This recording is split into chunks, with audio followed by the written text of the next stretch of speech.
Hello, my angels. How are we today? If I were to give you advice about being heartbroken after realizing someone you trusted wasn't who they thought they were, this is what I would tell you. I know how confusing it is to feel when your heart misses someone and your mind already understands that you can't go back to that person.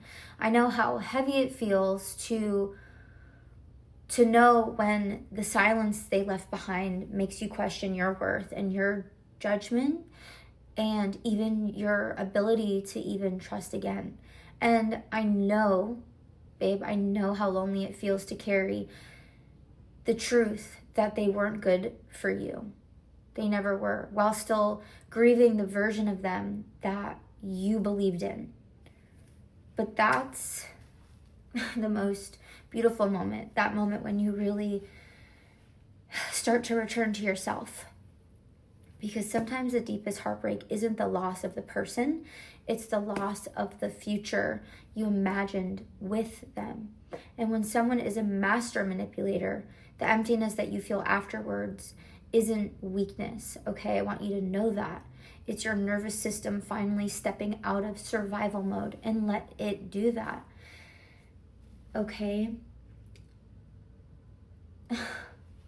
You have to allow the space between endings and new beginnings. The quiet pause, the soft openings, and the moments where something leaves your life and the light finally has room to enter again.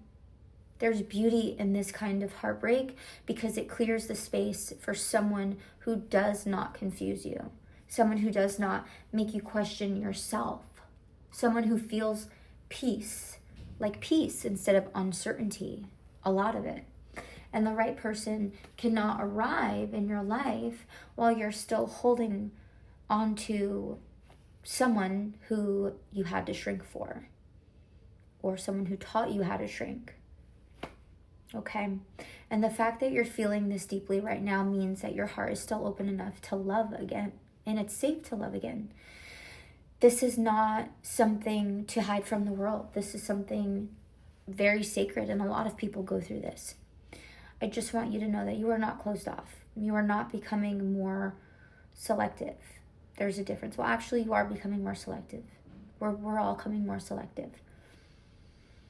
Life gets very beautiful again when you stop chasing people who are never meant to stay in your life. You don't need to chase. You're not here to chase. 3 things that you can do right now to begin healing and opening that space for the right person. 1, let yourself grieve the illusion without blaming yourself for believing in it. Your heart trusted because it's strong, not because it's naive. Okay? That's a beautiful thing. You need to start choosing small things every day that recognize, that reconnects you really back to who you were before this confusion entered your life. So going on walks, listening to positive music, being in prayer, writing, journaling, making sure you're doing all these things. And most importantly, time with people that make you feel steady. Like, find your people. And remind yourself daily that the space that they left behind is not emptiness, it's availability. Okay, it's peace.